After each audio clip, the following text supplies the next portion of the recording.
jaBROni, jaBRONI, ABC. Oh, it doesn't matter how you spell jaBROni.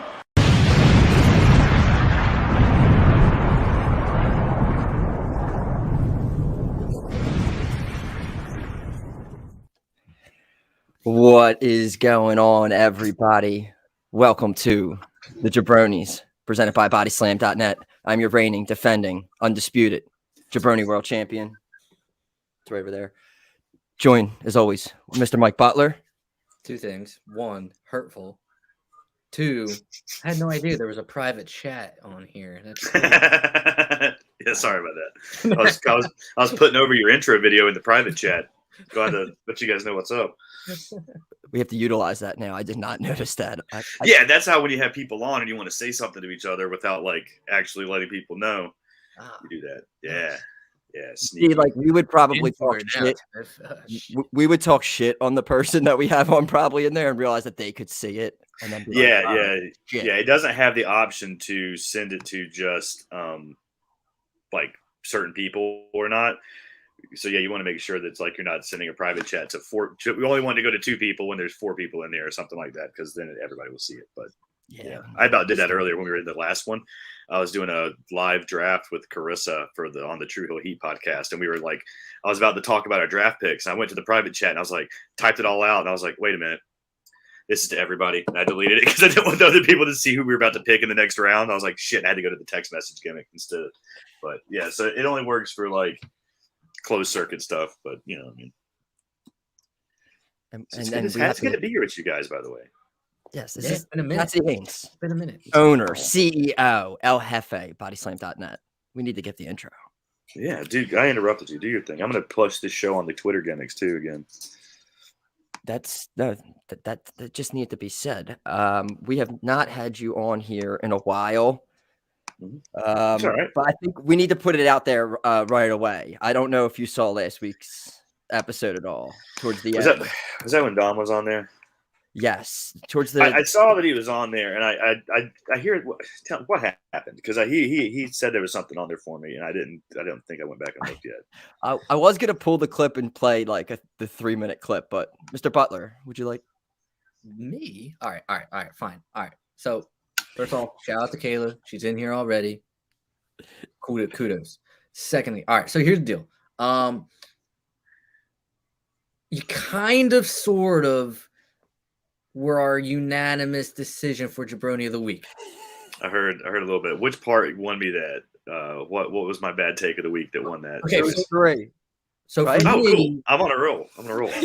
So for me, you know, I'm a real big fan of the Rumble, and you had posted the Wikipedia page that said Ronda Rousey was returning to the WWE or something at the Royal Rumble before the Royal Rumble happened. So I was like, no. So that was my fault. The blame Wiki on that one. No, I understand, but yeah. that was in the heat of the moment. I was like, God damn you, Cass. Mm-hmm. I am the spoiler, bro. I had to live up to the brand. I know you are. It's your gimmick, and I should have expected more. Yeah. Yeah. So, I'll take the blame for this one because I started it off, and then which led to Mike, which then led to this Dom. I think Dom's reason was just because you didn't pay him for the Rumble pool yet. Oh yeah, yeah, that's fine. Like, so he kind of phoned that one in, but mine was just because, which we already discussed on Twitter back and forth, was about the chopped hamburger sandwich. So here's the thing, man. I think it came down to the bread.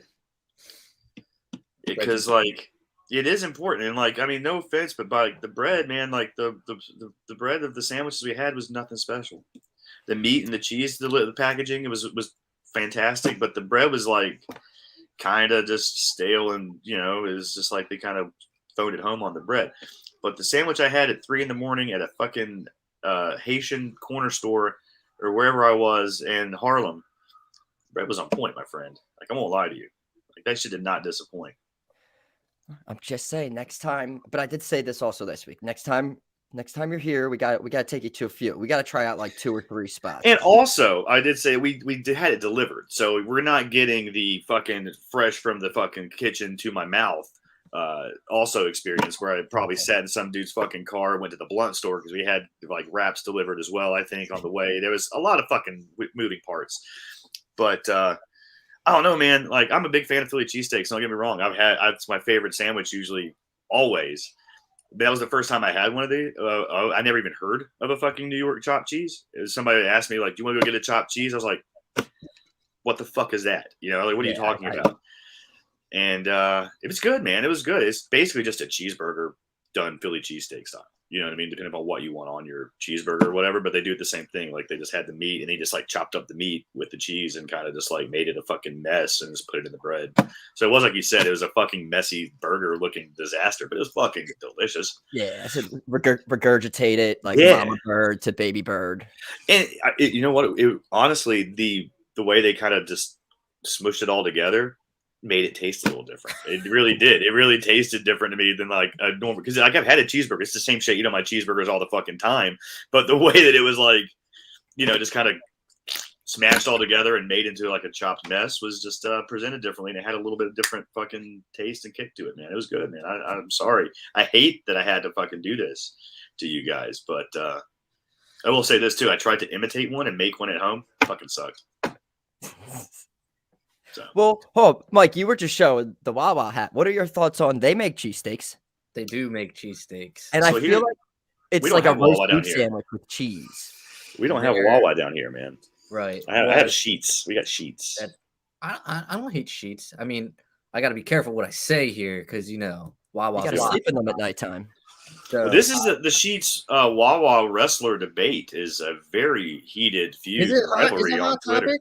It's been for years, man. It's a constant thing. Wrestlers argue this. What's better? And you saw Ethan Page and Ruby Soho bring Bucky's into the mix now too. So I've never actually shared this story before, but one time when WWE was in town, Chris Jericho actually stopped into one of my Wawas, and I was first off starstruck to all hell. Secondly, I kind of wanted to ask him. Like, has he ever been here? Is this like a hot topic? Because I don't know what the options are when you're on the road after Monday Night Raw or SmackDown. What's open? I'm assuming there's other Wawa type stores in other cities and shit. But he did not answer me at all.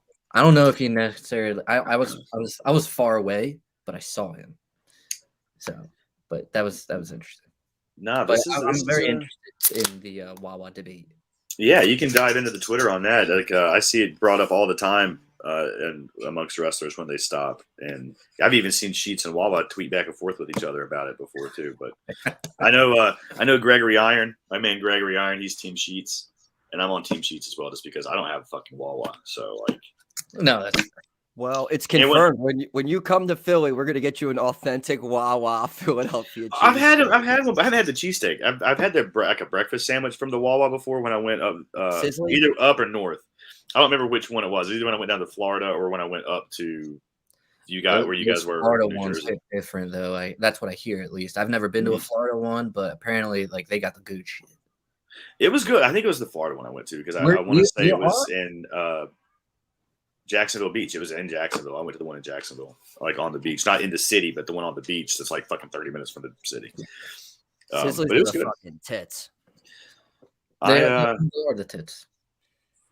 So amongst my wrestling travels, I've realized food things is like there's not Waffle Houses in a lot of places along the fucking country too. Like Chicago has no Waffle House, apparently, and that just blows my fucking mind that like Chicago is Waffle House, like a non-Waffle House zone.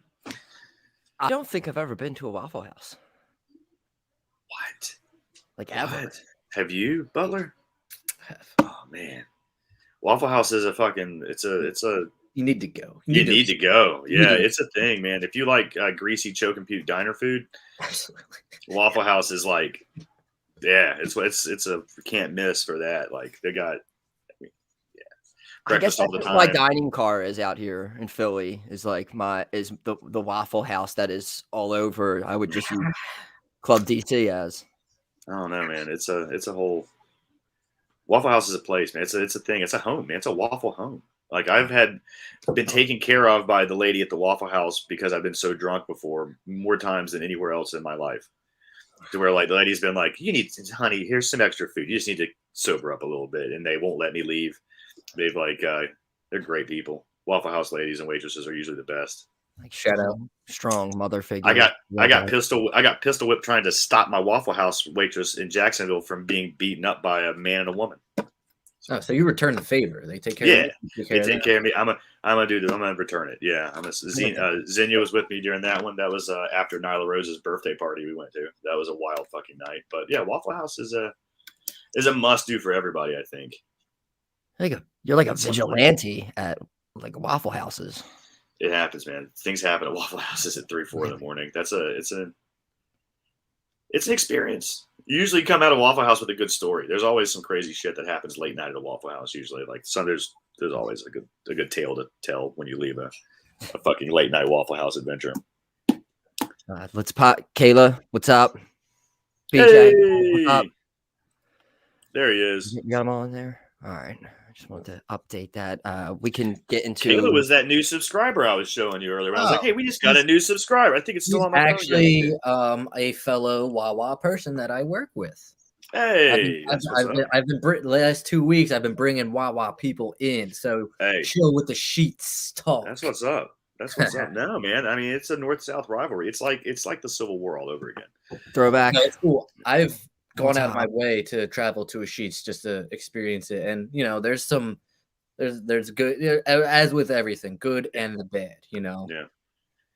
I'm a fan. We don't have one actually where I am in my part of the state. I have to go like about 100 miles to see the first Sheets, but it's part of my journey all the time. So when I go to Charlotte or go to Winston-Salem, Greensboro for stuff, there's one along the way. So that's usually my stop. We're going to be opening Wawas in the Carolinas very soon. Send them to the Asheville area because there's no Sheets. There's nothing here. So since you are Mr. Wawa, put in the plan I'll talk there. to the lead goose. Talk to Danny Wawa and tell him to build one somewhere in Asheville, and it will do well. I promise you. All right. Oh, you gotta go talk to Danny Wawa. Yeah, dude, Big Dan Wawa. You don't know him? He's nerve-wracking. He's the man at that place, I've heard. That is gonna be nerve-wracking. Big guy. Yeah, he's a big guy. So, where's Dom today? What's he doing? I believe he was going to be getting a BJ, or hold on, what did he say? He's going to BJ's. Never mind. He's going to BJ's. Yeah. I mean, I don't know about the other one. My slip, but I think they're going to BJ's. BJ's is like a wholesale store. Oh my God. In which, wait, did you thought he was getting a blowjob? Yeah, you said it like he was getting a blowjob.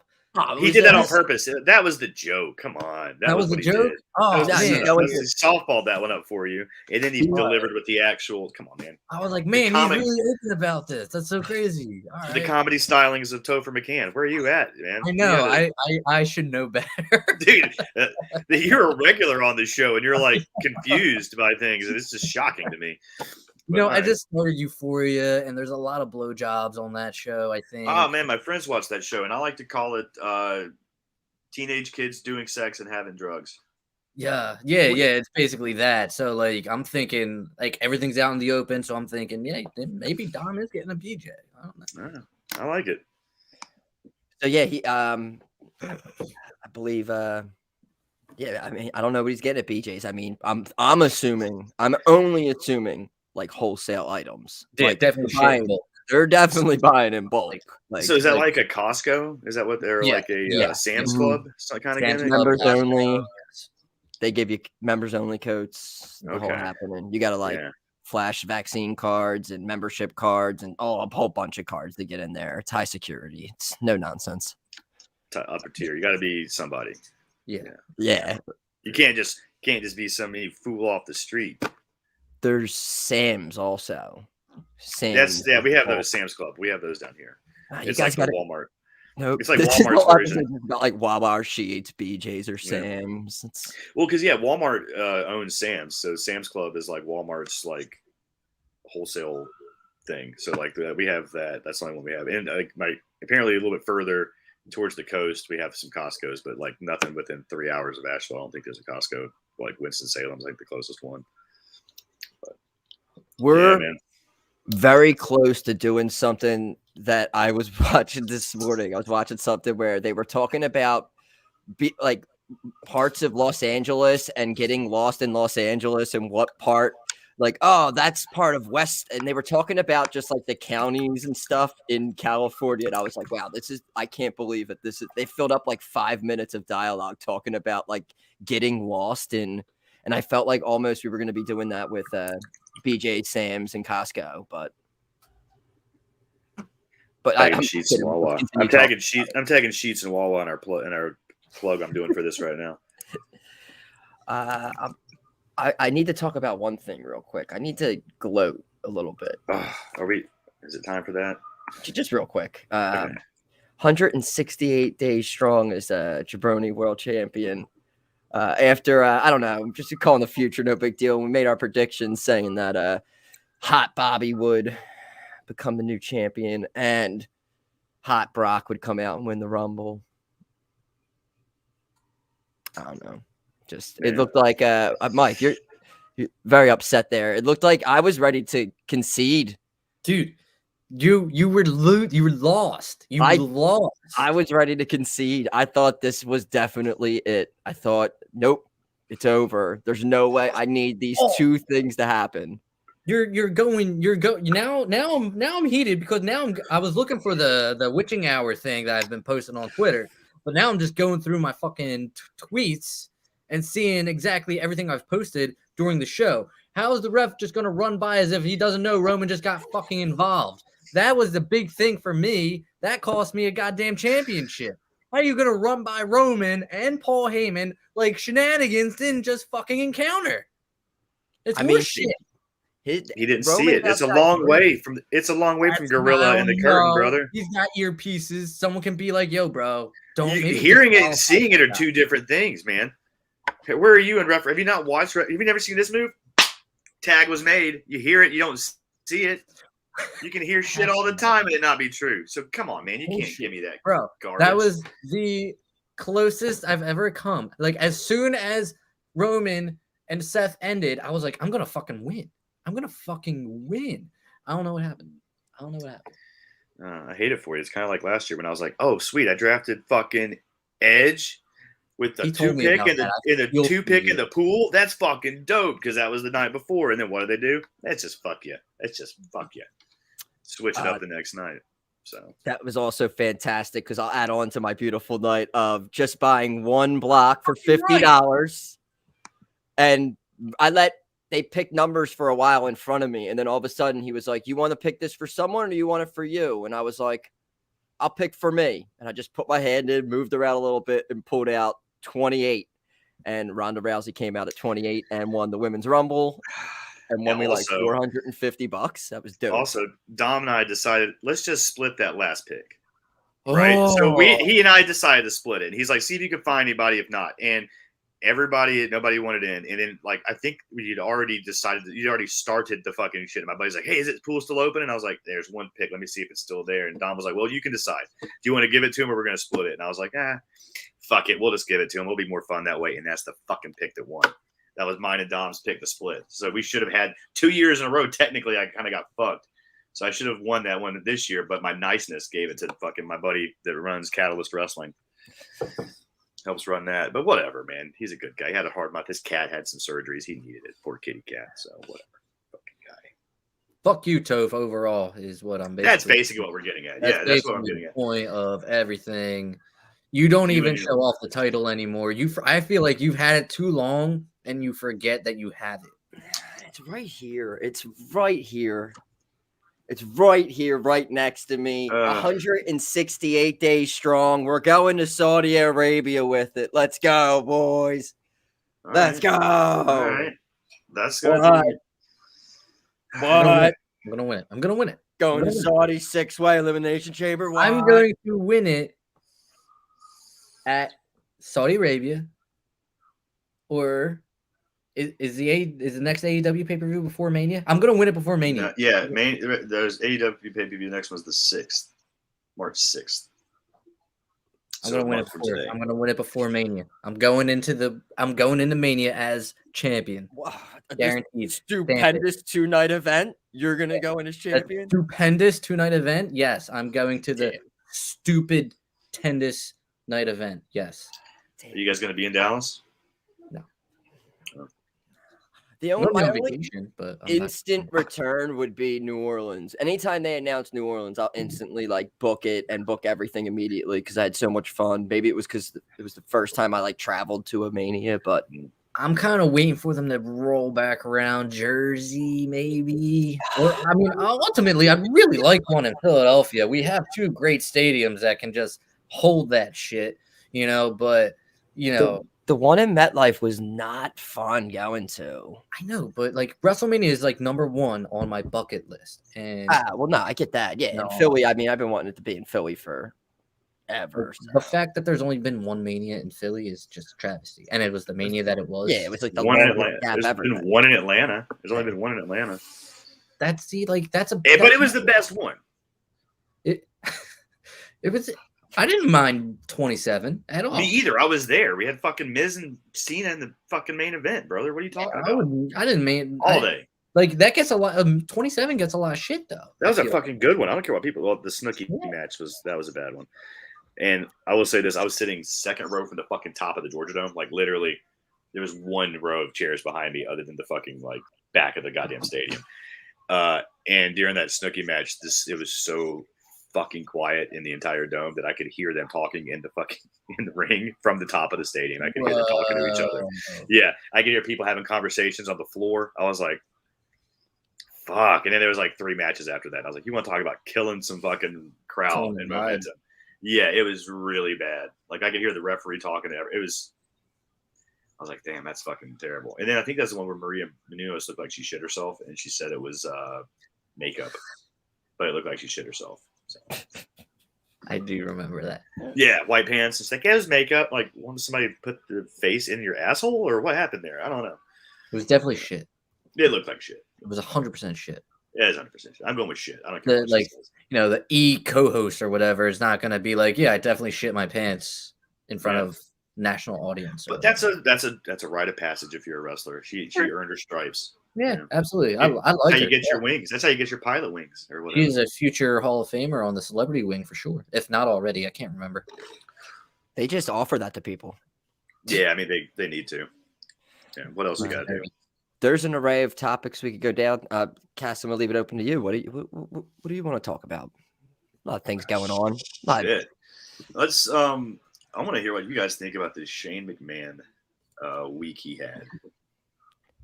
This is probably one of the most interesting stories going around this week, with all the hearsay of him being back and being involved in the booking, and him just coming out and him being in the final 4, I believe, of the Rumble. Look, yeah, and having himself positioned to be in the last half of the match. He had himself work certain people specifically. He had himself eliminate certain people specifically for no fucking reason. And he wanted to set he wanted the whole match to be to set up his fucking WrestleMania program. Which, I understand, the Royal Rumble's supposed to set up WrestleMania programs, but the whole thing shouldn't be about your fucking WrestleMania program. You shouldn't do it at the expense of, your actual fucking talent. Yeah, so what were the rumor matches? The rumor matches were potentially him and Lesnar, him and Rollins, I heard, and there was one other one. Him and shit, and it was the one that made the most sense. It was Austin Theory, which is the one. Austin Theory, yeah, that was the one that made the most sense. And then they did nothing to even push those in any direction. Yeah, he's like, I want to eliminate Owens. Any of those up. He's like, I want to eliminate Owens and Kofi and whoever the fuck else he threw over, and it's like. Yeah, so I want to say, I'm a big Shane fan. I like seeing him on my TV. I'm not I know a lot of people hate it. I don't mind it, but I could tell immediately as soon as KO was eliminated by him. I could tell something is either he pushed for that or something, because with the way KO had been featured on TV. didn't think that was going to be a possibility at all. So, and then you have like a lot of things on the internet like being talked about. I don't know what to believe. Like I didn't even know about those everything matches, that was out is exactly what I was hearing. Like, which is crazy. Like, and if it's the case, then he absolutely should have been let go, like 100%. If that's what that is, if that's what had happened, definitely should have happened. But isn't this passed through people? Like, isn't it like, wasn't it the idea of him doing this and eliminating people like was known to more than just him? That was his doings. Like, that's what he wanted to do. He was the one that was making trouble the entire day with like how the batch was being put together. Like, he wasn't even listed as an actual producer, but he kind of inserted himself as the head producer and writer for that match when it wasn't on paper as being that. So it was like he pulled the McMahon card, is what everybody kind of ended up saying. It's like, look, I'm fucking Shane McMahon. Like, this is going through me, and it just fucking did not go well with everybody in the back, and it caused a lot of fucking problems. And obviously, so if like you let Shane McMahon quietly go from the company, which I'd fully expect him to come back at some point. You know what I mean? It's going to be like once this shit settles and blows over and everybody's calm and cool with it again, like, of course he'll fucking come back probably because he's not going to go anywhere else. Anybody that thinks he's going to go to AEW is fucking ridiculous. Like that, like, are you stupid? Like, how stupid would you have to be like, oh, this is what we need? And then it'd be like, that's the most Trojan horse fucking thing ever. That'd be like, you know what I mean? Like, literally letting the enemy into your fucking house and then being surprised when he shits in your fucking upper deckers, your toilet. You know what I mean? Like, so like, I don't know. He doesn't, there's not really many options for him. So like, what else is he going to do? Like, that's his company. Like, that's his fucking birthright. Like, why is he going to go anywhere else? You know what I mean? Like, I mean, doesn't he have like a side company with like? Oh yeah, he did. He was doing like what DVD movie distribution in China. Yeah, he was like the only way that they were getting Western, any movies that were not like fucking Chinese or whatever movies. He was the one that was bringing those in, right? Like that was what his company did. Like I think for years. So he's got shit. Way. Yeah, he's got shit he can go do.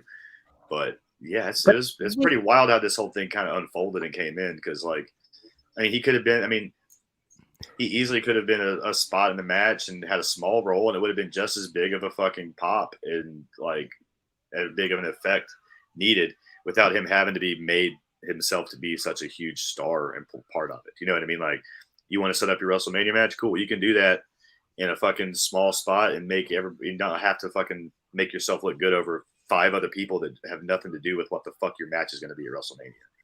I think that was the big part is like, your whole point is to come back to do this WrestleMania match or whatever, and you're setting that up. Then why the fuck are you tossing out all these other people too, and not just like having their one like setting up the program with that one person specifically? So yeah, fuck everybody. I don't blame everybody else for being like fuck this and getting mad at that shit. Yeah, absolutely. Yeah. Was Vince not at the Rumble? Yeah, I think he was. I'm sure he was there.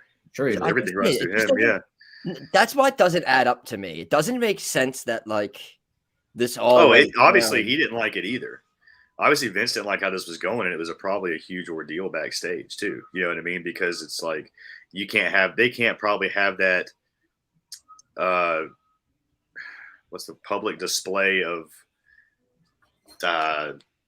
dissension amongst the like 2 heads of the family kind of thing? You know what I mean? I probably didn't want to be like turn it into a public like family spat too. You know what I mean? So that's probably why he kind of did it quietly, like afterwards, be like, "Oh, you're fucking gone, dude." Like that was the last straw, kind of thing. You know what I mean? Like, how much bigger of a deal would it have been if like as Shane was like they were saying that he pushed back and was like arguing with it and made sure that his shit happened. That if he got it squashed and vetoed, and it became a huge fucking one of those things where like now they just like vetoing each other, Vince and Shane, leading up to the Rumble, that would have been a huge fucking disaster in the back too. So he might have just been like, "Fuck it, whatever." Let Shane do his goddamn thing, and then just like dealt with it accordingly as soon as the shit was over. You know, who knows? But it seemed bad. Like all weekend seemed bad with that. So like, there's like the reports saying that the whole Rumble event, I think, was just a mess to book, and it was being changed. I wonder if like that was like the bulk of it. Shane trying to. I think it had a lot to do with it. I think it had a lot to do with some stuff, and then they probably. Like because of what they were doing, like they were going to put Rollins back in the Rumble at one point after you had him laid the fuck out in the opener. So like, they have to rework that. I mean, there was just so much shit that like didn't make sense. It was just disconjointed, and it happens when you have all these different pieces having to filter through one, and then you got somebody else coming in that starts vetoing shit. Like, it's the fucking epitome of too many cooks in the kitchen and being too many fucking head chefs in the kitchen. Not just cooks, but like too many people. They're like, this is my fucking show tonight, and when really it's not his show tonight at all. But yeah, playing that McMahon card doesn't seem to be the smartest move he did. But not at all. There's no way he's going into it. There's no way he's got like to AEW. That's just ridiculous thoughts in my mind. Like anybody that thinks that's he doesn't need to, Like, and I do like the conspiracy theories too. That like it's like, what if that's the plan to have him to bait AEW into signing Shane McMahon so he can destroy the competition from the inside the way they did with Vince Russo in the 90s. I'm loving these kind of conspiracy theories I'm seeing online. It's great that it's all a ruse to like implant a Trojan horse into the fucking enemy camp. But no, that's not going to happen. Throwback, threw it out there. You're saying this? Yeah, I was going to talk about that. No, the Charlotte, the Becky and Ronda, I think is next WrestleMania, not this one. Yeah, so it's right here. It says, do you guys think that Charlotte was a break glass emergency with Ronda? They avoided the idea of Becky and Ronda, which is a story that was hinted at, and also Lita versus Charlotte in the Rumble was a kind of foreshadowed. Yeah, I think this Charlotte Ronda, that was a story that was there from before she left. So they're picking back up on that, and then they teased the one for next year because that's the one that that's the main event next year, I think, was the rumored. I want to do that, and then we're going to do Roman Rock and Becky Ronda. I mean, it makes sense. LA. Yeah, so I think that's actually like fine. That looks like the plan that they've had on paper, and they kind of show it. I don't think it was a, went full of booking on the fly emergency, like let's just come up with something, whatever. It kind of seems like that's what they've had on paper for a while, and are just kind of figuring out how to get it there. You know what I mean? I don't think that was any changes on that situation. And it just, for next year, those two matches alone, that's huge. And then this year they're doing Charlotte Ronda, and it looks like they're doing Roman and Brock, either for title or I think it's a unification. Yeah. I think it's going to be, which I've been saying all along. It looked like they kind of, I thought they're going away from that, when they did this weird shit at the. I'm like, so like I said it, I think either last week or 2 weeks ago, like I'm okay with that unification idea and with the draft and everything, like back when they did it in like 2002, when you had one WWE champion that could go to both brands. I'm all right with that, honestly.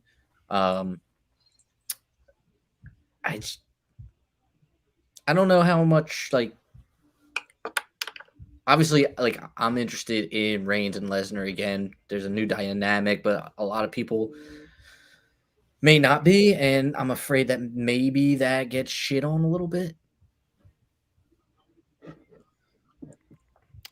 They've like never had a bad match. I know they've never had a bad match, but it's a match that you've seen. Yeah, like I literally the one in New Orleans, they were like booing it, like, but it was awesome. But everyone just kind of was expecting the outcome and then shitting on it and beach balls and all that. But still looking back on it, it's like every time they get in the ring together, it's fantastic. I just don't. When I picked it for the Rumble, I just don't get the idea of involving the Rumble winner with, I don't know. It just seemed weird. They're doing a lot of weird shit recently. Yeah. I don't know. I definitely think they were working I don't know what the end game is of like having the title versus title match, but it looks like that's where they're going. I don't think you have Rome or Lesnar lose the Elimination Chamber. Nah. You don't have Lesnar lose. There's two. You don't have him lose the title at Royal Rumble, then lose the Elimination Chamber at the last pay-per-view going into the WrestleMania when he won the Royal Rumble, so he's definitely going to challenge for a fucking title. So I don't think you have him eat two losses because he's only going to wrestle twice. Going into this pay-per-view, he's not going to do a fucking Raw or anything like do a match there. So like, do you have him eat two losses going into WrestleMania? I don't think you do that. I think he has to unfortunately probably go over. And then also inside of Saudi. I also don't think he wins a title unification match against Roman Reigns either. So, Yeah, so I mean, damn, does Brock go the whole fucking first half of the year, like losing everything? Like, I don't know. Elimination Chamber. Could you see like no one more than 2 people being out the chamber at the same time? If Lesnar's one of the first people, he just gets rid of them. It could be a Shayna Baszler type situation. The one we were at, yeah, because that was fun. I enjoyed that, and that would be established like dominance, like very Max Dad. Lashley goes out early, so no matter what, we're guaranteed a new champ. Like they have to do something with Riddle and Lesnar, though. Like there has to be. That's what I was thinking. There with everything, a moment backstage. Like I need something to happen there. Yeah, they'll tease you with that, but I don't think you're going to get any blow-off payoff from it. You know what I mean? They'll have a spot. It'll be fun. But I think you're going to get Randy Orton and Riddle at Mania. I think that the Arcade Bro will implode by then, and that's where we'll go with that. I think, obviously, is the plan. Because where's Randy? Randy's been missing. So Randy coming back for this. I think they're doing like an academic decathlon or something on Raw. Yeah, scooter race. I saw that. Yeah, spelling bees and shit. That's good stuff. I mean, we're getting ahead of ourselves, gentlemen, because we're talking about Reigns and Lesnar when it really could be Lesnar and Goldberg. All right, okay. Now, dude, it's like Groundhog Day. I swear to God. It could end up being we could just get Goldberg Lashley again out of this too somehow. Triple threat. Goldberg, Reigns, Lesnar, main event, Mania. Now look, and this is a very serious take. I kind of get why they're doing it. It was supposed to happen 2 years ago. Kind of get why they're doing it. Yeah, I mean, I'm surprised they at least mentioned that. Right, they invested in it, so I mean, you gotta at least do it. And it's probably Goldberg. I would say it's Goldberg's last one. Yeah, this is the last match on his deal, I think. I don't think there's any signings going on. But also, the last time they scheduled it happened for like no fucking reason. Well, there's a reason they're going to Saudi Arabia. That's the reason. Like, love their throwback nostalgia pops. Yes. So this is why the first time I heard they still ask for Yokozuna. I'm not sure, but I heard this. But it was at Mania last time it was scheduled for, not Saudis. And it was like, what was the build for it? Like spear versus spear. And he came out and said, like, you're next. And this time he just came out, I acknowledge that you're next. It's just like, that was a pandemic Hail Mary, brother. That's all that was, right?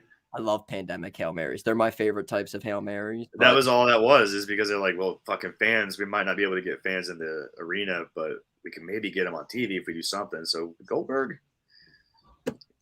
Yo, the writer who came up with I acknowledge that you're next had a crazy boner while that was going on. Pat on the back for sure. Gold stars galore. For sure. Man. Yeah, they were real proud of that. They were like, it was a great moment. Yeah. They were sitting in the back. They all looked at each other like, fuck yeah, we did it. We fucking did it. And came around full circle. I'm very happy that the one thing at the Rumble that did not happen was I'm so glad that Corey Graves did not come out as a participant because they did not ruin. Has his neck gotten longer? It seems like his neck just keeps like getting longer and longer the more he doesn't wrestle. That just seems to me like that. I just noticed he has like a very long neck. Like every time I see him, it's like he has these turtlenecks that makes his neck look like this long or whatever. He just has a long neck. Well, it's obviously all I'm going to look at now when I see him. Yeah. Now you got to look for it. It was bothering me the other day. I was like, damn, is his neck extra long or just that turtleneck really fucking making me feel like that?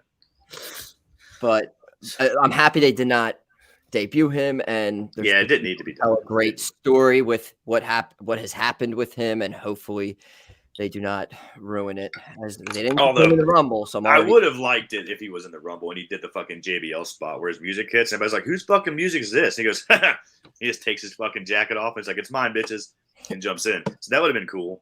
But he would have just got tossed by Shane McMahon, and it would have been super bummer. Super bomber. So- After coming back, could you imagine after all that time of coming back and then just like Lesnar tosses you or Shane McMahon just tosses you immediately? It would be better. That would be. It could be a lot worse. I mean, he could have gotten tossed by like shit. Who else? Who else is in there? What's his name? The guy with the suspenders. Don't you fucking say it. Just kidding. Well, all right. No, hold on now. Hold on. All right. So, like, now we have Paul Heyman's stamp of approval on this guy. I like it. No, I've been a fan of Moss forever, dude. When he was in NXT back, like, at least they're giving him something finally, dude. He's been around for so long, and he never got fucking shit canned. So you gotta respect that. He's got like Van Hammer appeal, and it like he can just last these like waves of releases, and just like, how is this guy still around? I like it. People use the word jobber and have no idea what they're talking about. Because I had someone like a week or two ago that said, I can't believe this jobber threw out AJ Styles. And I quote tweeted it with him beating, I guess, a jobber, former WWE champion Kofi Kingston. Madcap Moss beating him clean. I don't remember that happening with jobbers that much. So these people just use these terms like it's a term that doesn't exist in our wrestling today. There's no fucking jobbers today because, and other than like AEW, because they use like dark talent to put over their talent, and that's the closest thing to an actual fucking jobber is like your Barry Horowitz's, your fucking Mark Stars, your those guys. You know what I mean? Those guys that you would see on fucking WCW Saturday night, then you would see him next week on fucking WWF Superstars, fucking eating the pin to Duggan. Those are your jobbers. You know, not guys that are lower on the roster as far as like importance and pecking order. Those aren't jobbers. Those aren't guys that are there solely to fucking elevate other people. They're still trying to do shit for them. They're working storylines for them. Those aren't jobbers. Barry Horowitz never had a fucking storyline, unfortunately. Jobbers don't have long storylines. Like right now, like Drew McIntyre, one of the top faces on SmackDown, is in like an ongoing long form storytelling with Madcap Moss and Happy Corbin. Yeah. I mean, that's not jobbers. I mean, jobbers. It's a quick match on Raw, and then we move along. It's Omos beating dudes in like pink spandex for 30 seconds. I would allow the word undercard talent, but not jobber. You know what I mean? He's an opening card, undercard talent, but he's not a fucking jobber. You know what I mean? Because that's just like that's a misused term. Oh, this dude was just shooting that word jobber all over his walls, man. He was just from there, just he read it one day and thought, like, I like this new word. I know what that means. Yeah, sorry. Speaking of which, I was going to try to interview Barry Horowitz. He wanted $50. I was like, "Are you kidding me?" Barry Horowitz tried to charge me $50 to interview him. I mean, know you're a jobber. Yeah, I would ask him for $50 actually. Really? I know. I was like, I mean, you're my favorite jobber, but come on, Barry over Gilbert. I would have asked him if he was one of the the toxic turtles, and if he wasn't one of the toxic turtles, I would not be interested. Right. So yeah, I believe Gilbert was one of them. So although I will give him the benefit of the doubt is he wasn't asking me to pay him $50. He wanted me to make a charitable donation in his name for $50. What to the whatever donation? Whatever charity? I could pick. Oh. I could pick, but should pick something real fucked up. I'm gonna donate it to the Cassidy Haynes Needs $50 Foundation and like just gotcha, bitch, tricked you. Nonprofit. The Human Fund. I donate $50 to the Human Fund in your name. Here's a $50. Where's Don for that one? Fucking Human Fund joke, and nobody's here to appreciate it. Goddamn, getting BJ's. He's out getting BJ's and missing Human Fund jokes. It's true. Andy Moore says he missed jobbers. He misses jobbers. We have good old classic jobbers. Do they have jobbers in England? I feel like they would have more jobbers in England. Not that that's a knock on England, but just that like there'd be more of a usage for that as far as the way that like the wrestling scene is over there compared to here. But I don't know. Well, you got NXT UK, a whole bunch of guys over there. Yo, whoa! Sorry. We may not watch it, but I don't know if we can say that. We have to respect our UK wrestling. I'm not saying it. Sorry, you can say it. Sorry. My bad. I put Gunter came over. I feel like I give you up. WWE a lot of love here, so I had to take my shot. My bad. Okay. That's yeah. I mean, you are. I mean, Hey man. But let's talk about WWE AEW. loyalist. I want to talk about AEW actually. Oh, let's you do that. do? No, I do. I want to know you guys' thoughts on the debut. I want to know your thoughts on Punk and MJF. Okay. So What debut are we talking about? The new one he's teasing for Wednesday. That's The Forbidden. Yeah. Door? Which all right. So, what do you guys think there? So, like, I think he's misusing the term Forbidden Door, like people were misusing the term jobber, people are unless it's saying that a lot. it's actually because if it's not forbidden to be Forbidden Door, it has to be somebody that's contracted under another company that's like working for you. Wasn't that the way they expressed it before? So, is he stealing somebody from Impact or WWE that already has a contract? I fucking doubt it. You know what I mean? Like so, Ali. are you just Ali would be the Door. only way that it'd be a Forbidden Door. Yeah. Right. So is he just grabbing a fucking free agent? You know, that's not a Forbidden Door. That's just fucking signing a free agent. But you know, I'm kind of getting over the way he's using it and teasing that. So unless it's really a fucking Ali, I think it's a misusage of the word Forbidden Door at this point. Or unless it's like but if you're signing a contract, like he says, that's what it's going to do. There's like not only are they coming to wrestle, they're going to sign a contract. So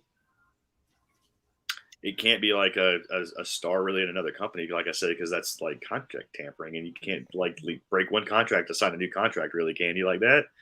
So it's going to be fucking a Ring of Honor guy or a released WWE guy. But it can't. I feel like it release doesn't. That's not the forbidden. They're released. They're a free agent. So it's like if it's. I think it's gonna be Jeff Hardy. If it's Keith Lee or someone like that, it's just like no, it's not a Forbidden Door. It's just like Keith Lee. I think it'd be more Jeff Hardy than anybody else.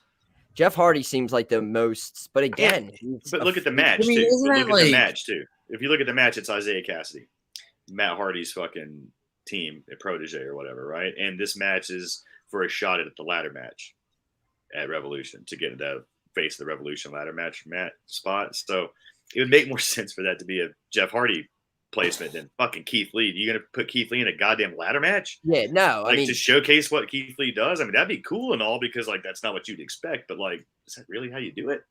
But isn't Jeff Hardy a free agent? So again, it's not there's no door. Yeah, exactly. That's why I was saying that I think that using the term Forbidden Door is a little fucking. Well, isn't there a 90-day non-compete for Jeff? I don't. Unless that's the thing. Unless that's that. But then it's like if Jeff does appear, like what happened? Like that's a lawsuit? I'm assuming. Unless but they won't do anything lawsuit wise. So you know that there's going to be something like cooked there to where like, oh, I bought out the contract. We worked out the 90 days. I bought out the less than 90 days, or they granted him early. You know, I mean, something had to happen. Like because I was like 95% on Keith Lee debuting, but Cass just like kind of flipped my whole shit. See, and that's why I think Keith Lee's so obvious. You know what I mean? That's just too obvious because that he's.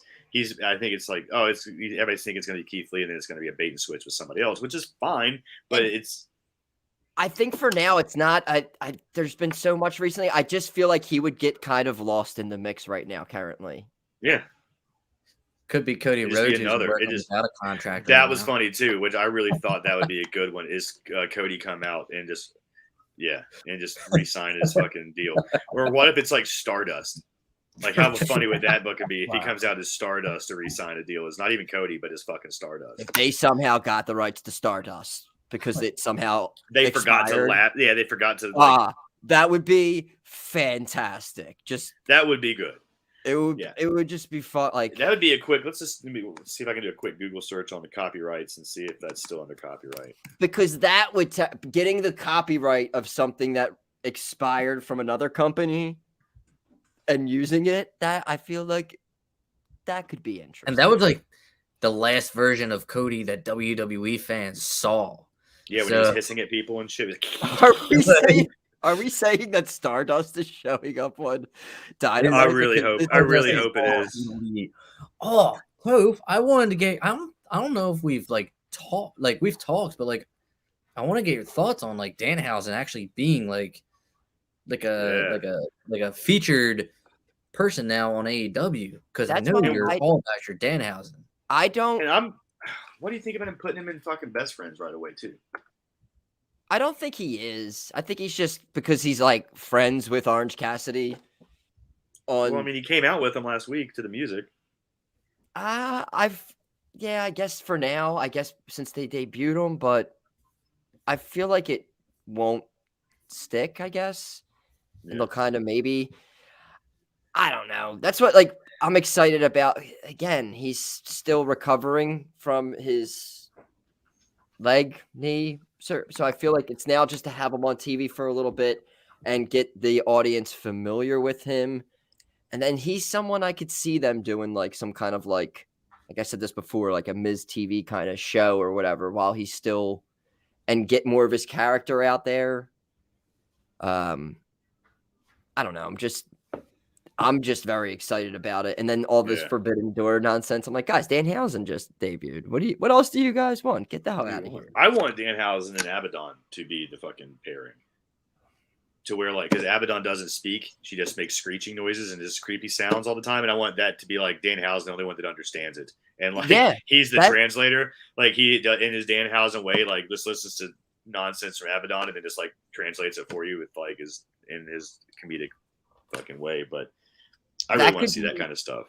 Yeah, that could be like one of the few that, because if not, I feel like he's so unique in himself that he could just kind of throw himself in anything and always be kind of involved in the background, or there's something with him where he can almost be involved with like every storyline. Yeah, he could be in the background of every storyline. Is just like a kind of like how R-Truth can pop in at any time and be like, wait, this ain't allowed a match, and then it's like They can be like Danhausen can just show up and do something like Danhausen. He can just do it and make it completely his own. Like I just saw that. I mean, I've been seeing this AEW thing coming forever. So I've seen him just grow on YouTube and just been watching him for a while. And it just. Oh, the Ass Boys thing was a dead giveaway. That's about when it's probably started.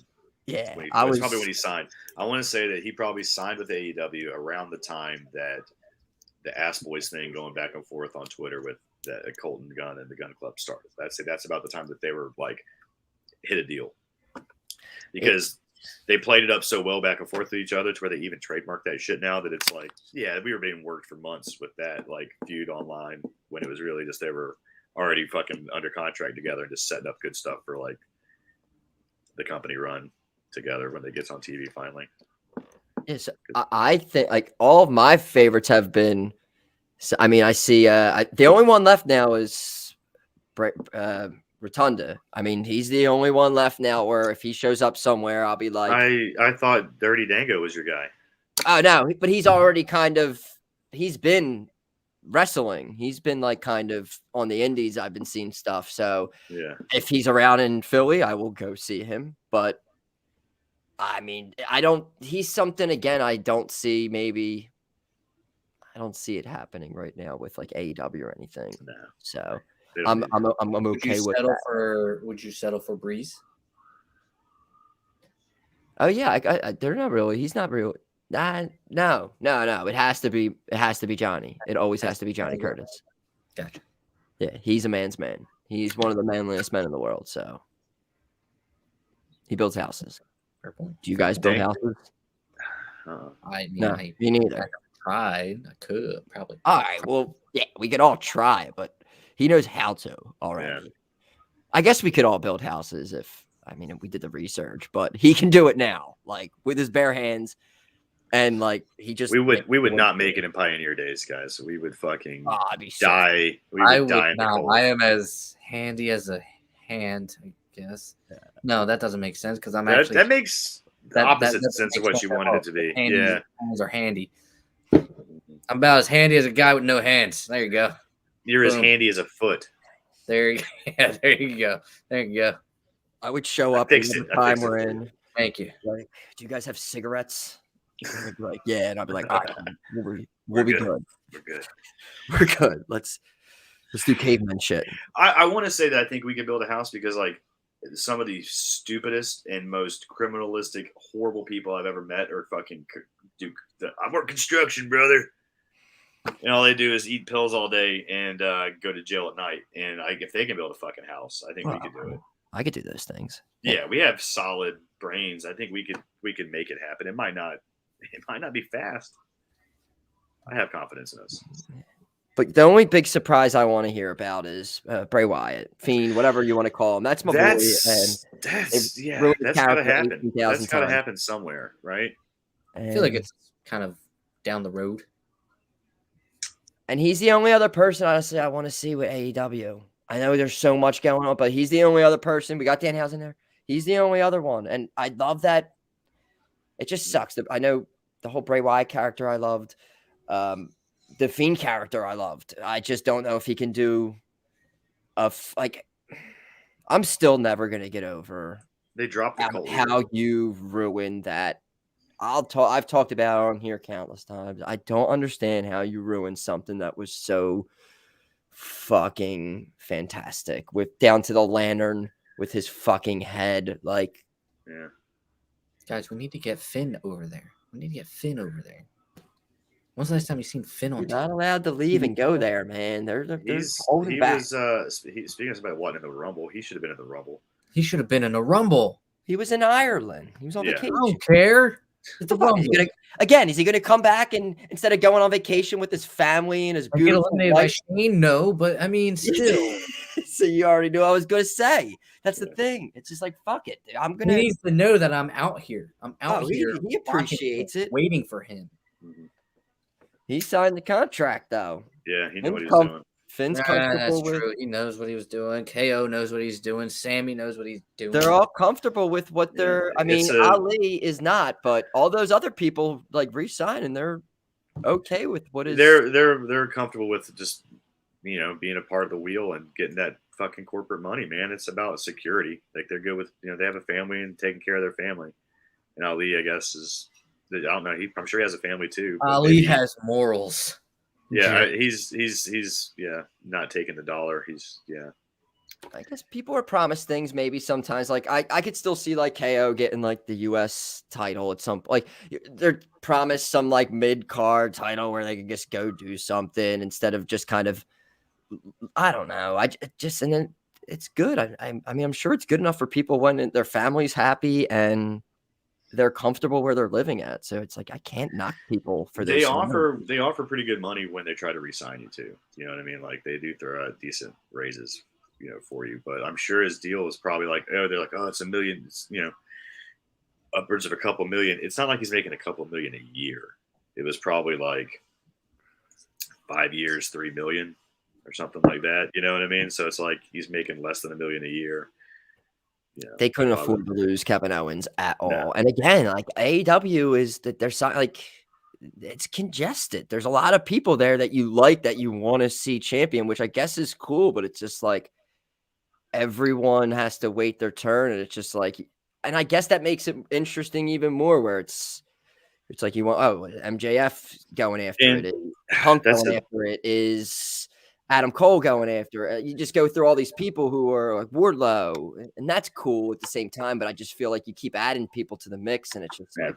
But they're subtracting people from the mix too, but they're doing it very differently than WWE does it. You know what I mean? They're just going to let these people contracts expire and pay them to stay at home, which is kind of what WWE does, but they're not doing it like in holding them hostage kind of way, So People just think that they're getting released from AEW and like clickbait articles about it. Like people getting released. It's like, no, their contract just ran out. their contract ran out. They're not getting released at all. They can go work anywhere as soon as that contract's up. And like, that's the difference between getting released.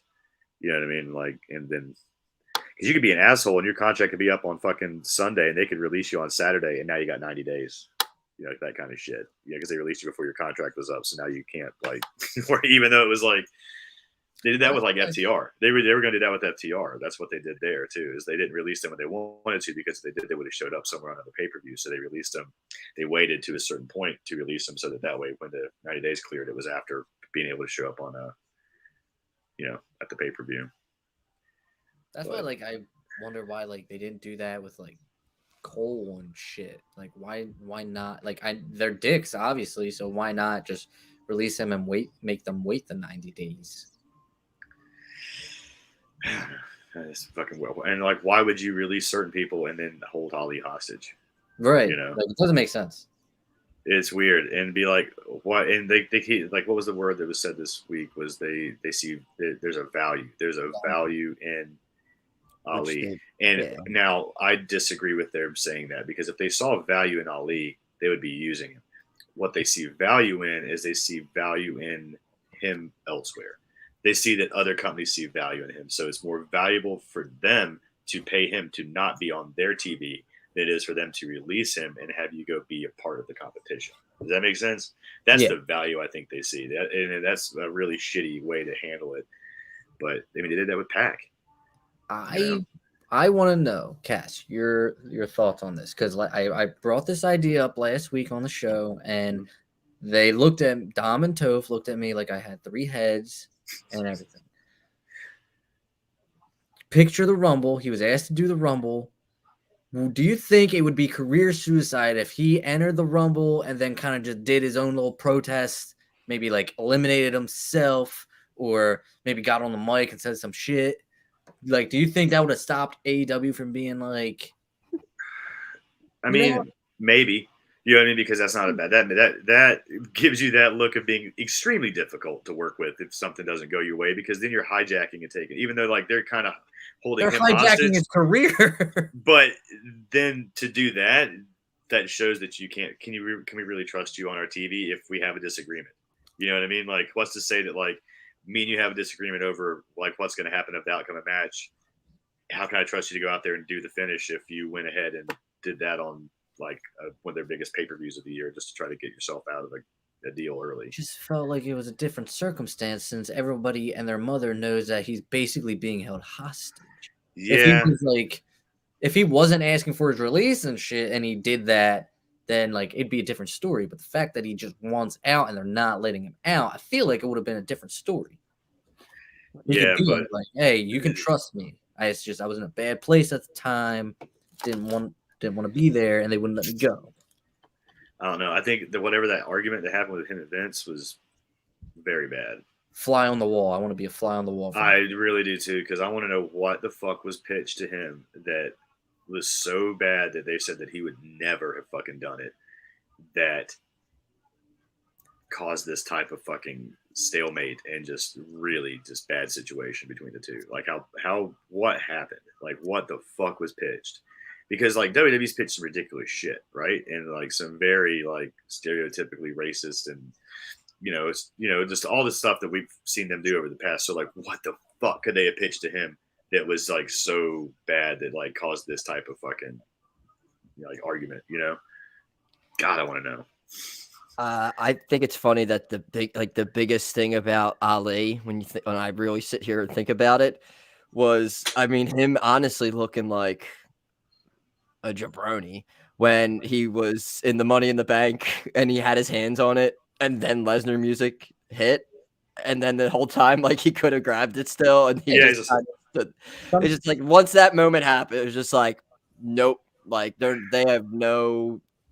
there's never going to be anything behind this guy in this company at all at that moment. Sometimes a banger comes on and you kind of get lost in it. Maybe he loved it at the time, but it was just like I knew at that very moment that he lost track of time. Look, we're all Brock Lesnar fans, so he was just like, "Oh shit," here's the bang, dun, dun, dun, dun, and it's like you got lost in the moment, man. Yeah, it takes you.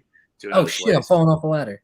They could have saved it with the hacker and Retribution. There's things they could have done with them, but they had storylines set up for him to be in the main event scene. And again, it's to no fault of anybody except creative.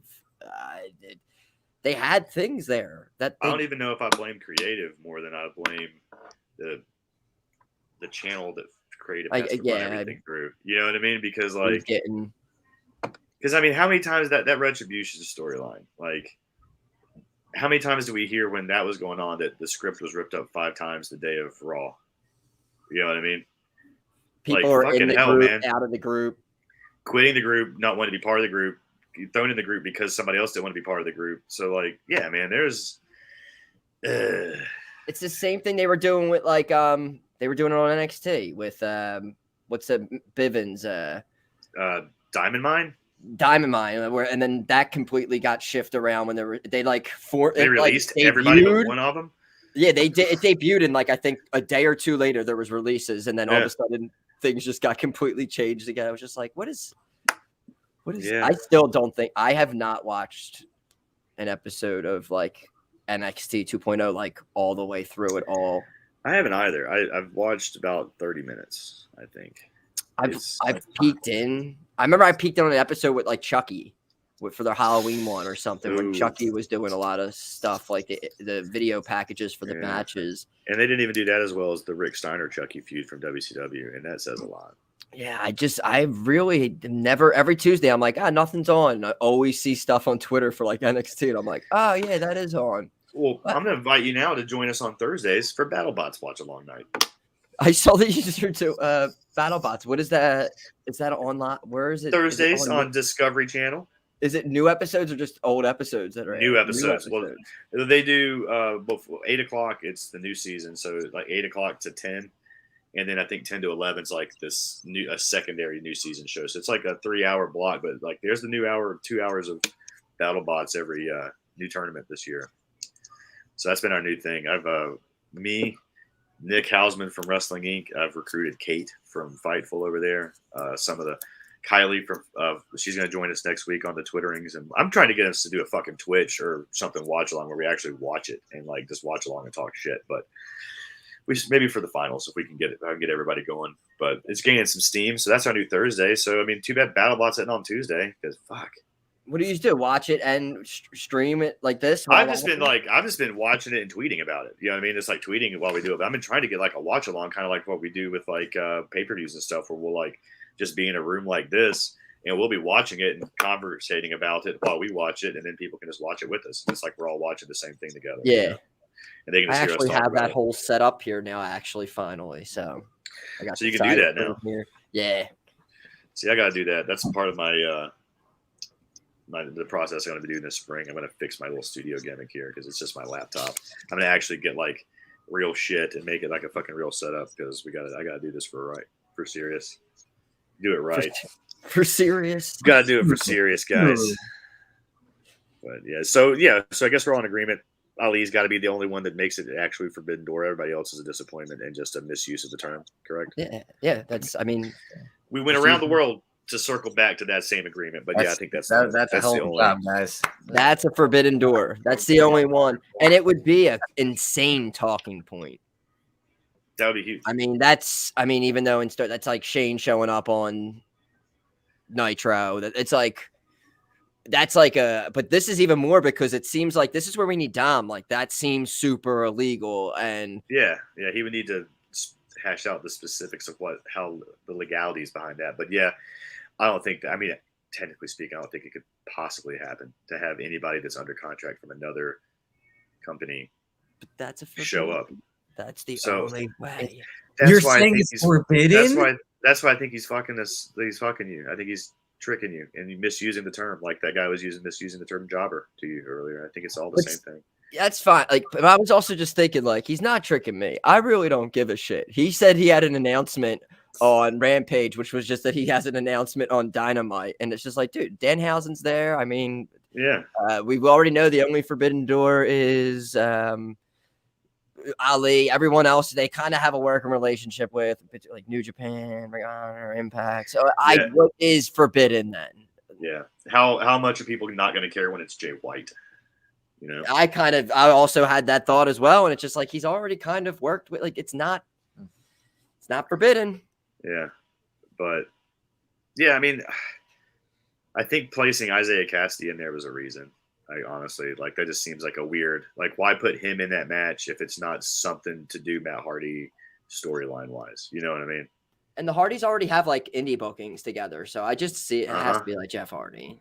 And that's my only guess. Honestly. And it's not forbidden, but I mean, I'll accept it. That's fine. I'm happy with them having one last little run, maybe, because it's the closest to the Forbidden Door acceptable usage of that in my mind, of it being Ali. You know what I mean? Like, he's the only one I can maybe see because, like, the way he left was a little different than the way everybody else is. It was, yes. And I don't know the specifics on his 90-day and how that all worked out too. You know what I mean? Because, like, that might be the thing too, is like he might, because there was, like you said, there was like when Malachi showed up, everybody thought he was under a 90-day and it was a 30-day. So what is actually Jeff Hardy's thing there. Is it really a 90-day? Could he show up early? Could he not? I don't know. We'll see what the fuck happens on. And don't get me wrong. Like I remember when they came back at Mania, he was probably like that was like everyone wants to see. Big. I think That was a big the Hardys surprise, one more time. It's gonna be.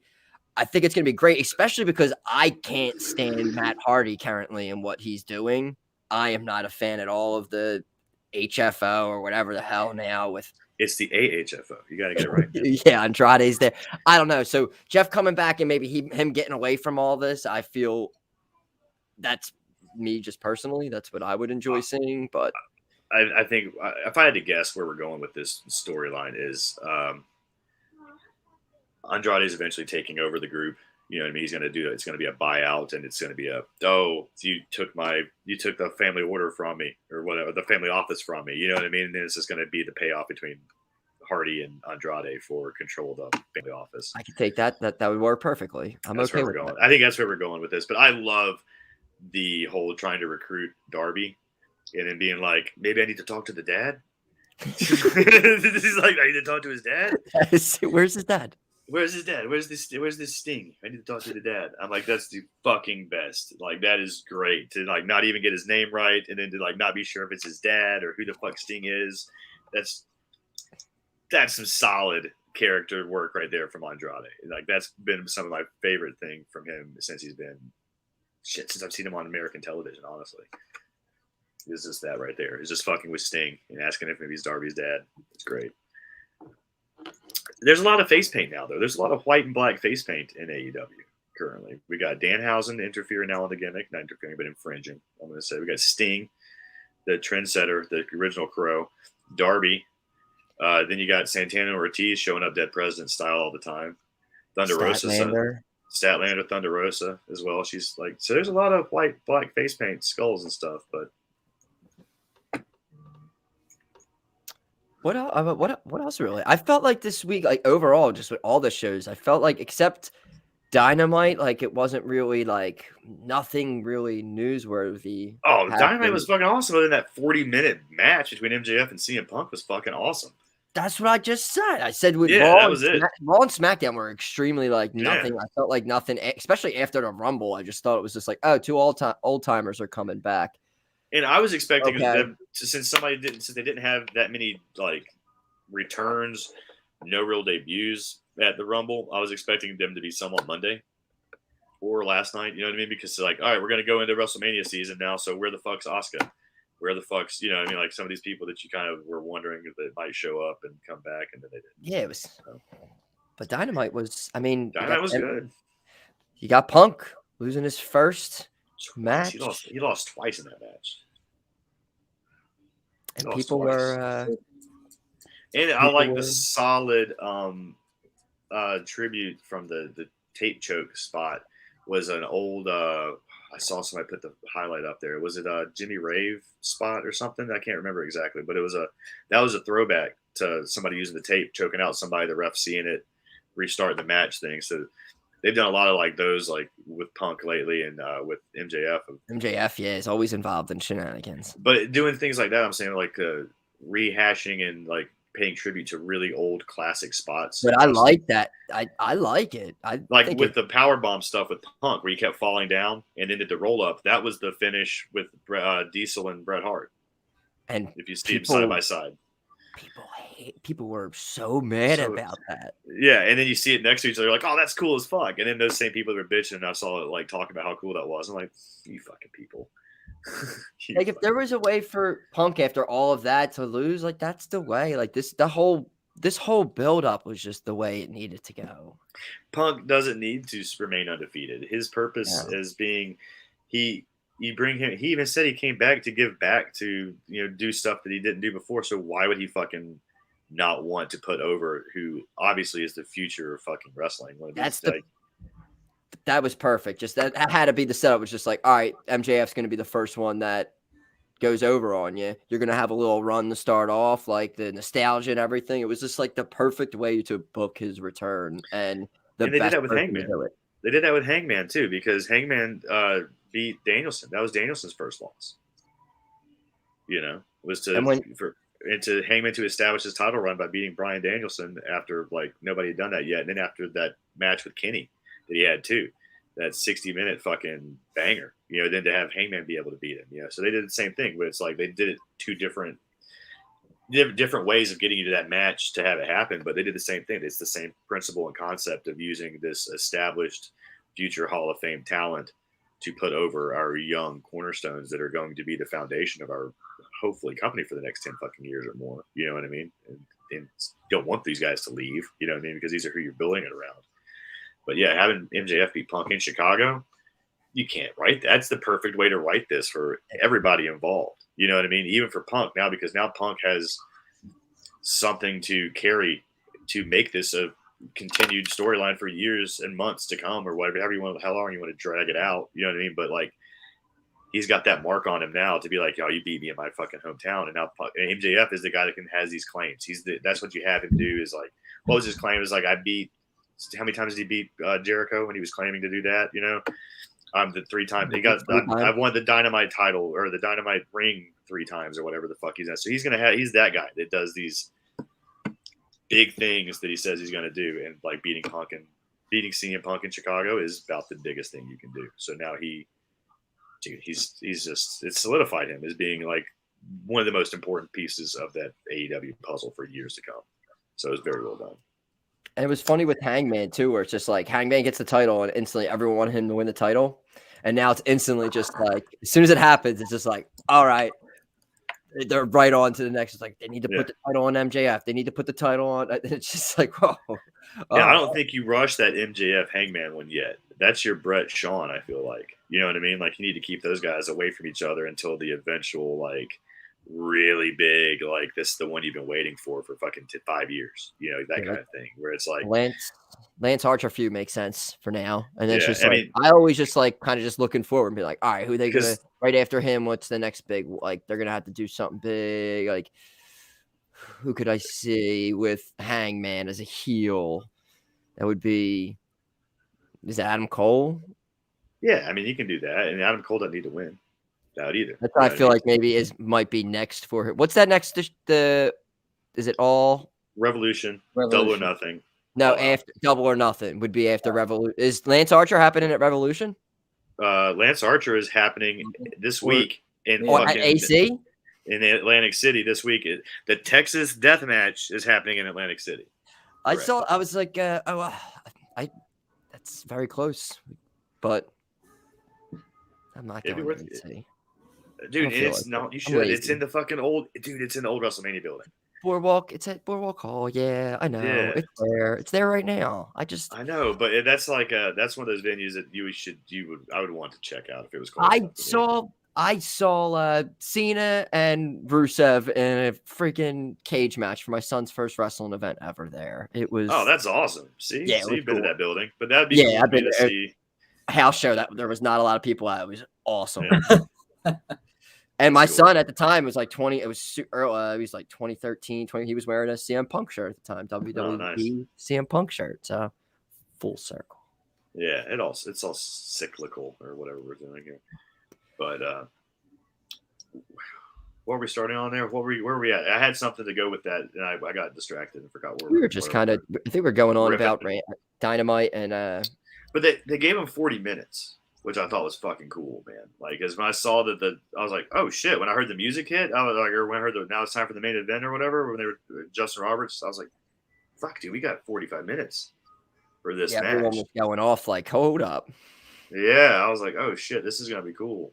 And I really liked what they did with Wardlow and the ring handoff, because they did that so well that you didn't catch it until you watched the replay. And that's like perfect use of having to use replay. To be like, oh, that's where he fucking did the ring handoff and then hand it back, and it did so well. And they don't do that.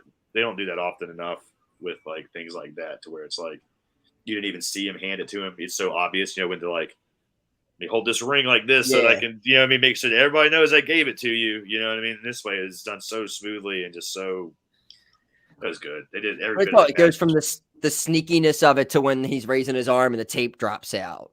It's just like the not getting away with it to the showing getting away with it with the actual cleverness of really good job storytelling, right? Yeah. You know what I mean? It's something you don't get often in matches because you just want to get all your spots in, and it's worried about that instead of telling a tale through like you said, the ups and downs of the match there, being like, the victory, the cheating, we'll restart it. And then, yeah, it was just fucking well done, man. That was probably, that's going to be a hard match to beat for the rest of the year, for like match of the year for AEW, I would say. Like, that's up there already. It's fucking 1st of February.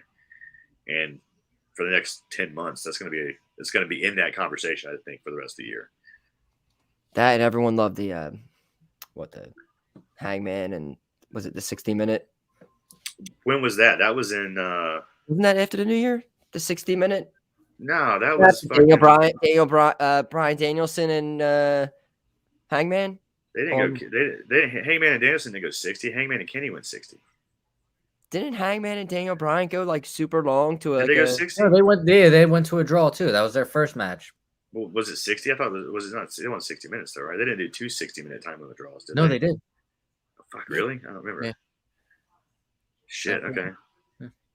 I thought I was going crazy for a second. Yeah, I was. I don't remember. I, for some reason, I didn't think they did 2 60s. I thought maybe one was like a 30-minute spot or a 30-minute time limit, maybe. But no, I remember specifically. I was like, man, these guys have been wrestling for like damn near an hour. I wonder if this is gonna end soon or not. And then, as soon as I thought that, ding, ding, ding, it's like Yeah. Yeah, because Kenny and Danielson went 60, and Arthur Ashe, right? Yeah. That was the whole first hour. Yeah, that was the whole first hour. Yeah. Shit. And then, Kaz, so are you doing several shows today? Are you? I was. This is my last one today for the rest of the day. I did one this morning. I did yours today, and then I lied. I got the goddamn post show tonight for GCW, so we got that later. Great. Now my best for last thing doesn't work. But no, that'll probably be tomorrow because of the time. Because it's in Texas, so it'll be after midnight. So technically, this will be the last of today, but not in my like actual course of like my day doesn't count until I close my eyes to go to sleep. That's when my day's in. I don't operate on the same 24-hour scale as most. You know what I mean? It's a little slewed. But yeah, dude, you should go. I would say you should go, and if you want, I'll try to fucking see if I can get you guys in for the Atlantic City show this week. It's a little short notice, but I might be able to do something. Let's see. Road trip. That'd be fun. Because I got a lot of stuff the next couple of weeks. What do I have?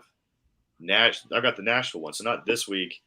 The 16th, I think, is the Nashville Dynamite. That's in Nashville, Tennessee. So that's 4 hours from me. So I'll do that one. So I'll hit that one up. And then we've got Revolution weekend 2 weeks after that, the 1st of the month. So I was supposed to, I got approved to the Jacksonville one, the go home night, the Wednesday before, but I think I'm rescheduling that one and going to not do that one and send somebody else from the site to hit that one up. And I'm just going to do Rampage, Revolution. Maybe do the Dynamite after instead, because it's down in Naples, Cape Coral area, like near my buddy's house that runs Ringside News. So he was kind of wanting me to come down there on the 9th, which is also my birthday. So it's like I'm already in Florida on Monday, so I might as well stay till fucking Wednesday for my birthday, right? So I'll probably just do that. So I'll probably do Rampage, Revolution, Dynamite, and that'd be Wednesday. And then Saturday, the 12th of March, is GCW debut in Atlanta at Center Stage Theater, and I'm fucking definitely doing that because that venue, man, Center Stage. I grew up watching WCW Saturday Night events taped in that show my entire life, pro worldwide. So like that building's cool. I love going to that building for wrestling, so I'm definitely going to go for GCW's debut for that. That'll be fun as shit. Looking forward to that one. Then what we got? There's a Dynamite in South Carolina, I think, again at the end of the March. They're in Columbia, South Carolina, which is like 3 hours from me in the other direction. So I'll go to that one too. Busy. Yeah. And then I haven't even gotten into April yet, brother. You know what happens in April? I go to WrestleMania weekend, but I'm not going to WrestleMania, apparently. I'm going to WrestleMania week, whatever it is. But I'm going to be doing the collective WrestleCon, MLW, probably everything but WrestleMania.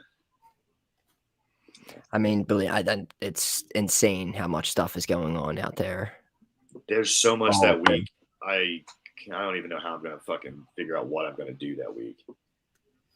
But I've never actually been, other than the one in Atlanta, to a WrestleMania like experience. So I'm looking forward to being in the city for the whole, pageantry and the whole fucking event. Even though I probably won't go unless somebody's like, "Hey, I got these tickets. Do you want to go?" And I'm like, "Hey, fuck it, let's go." But everything else will be fun as shit that whole weekend.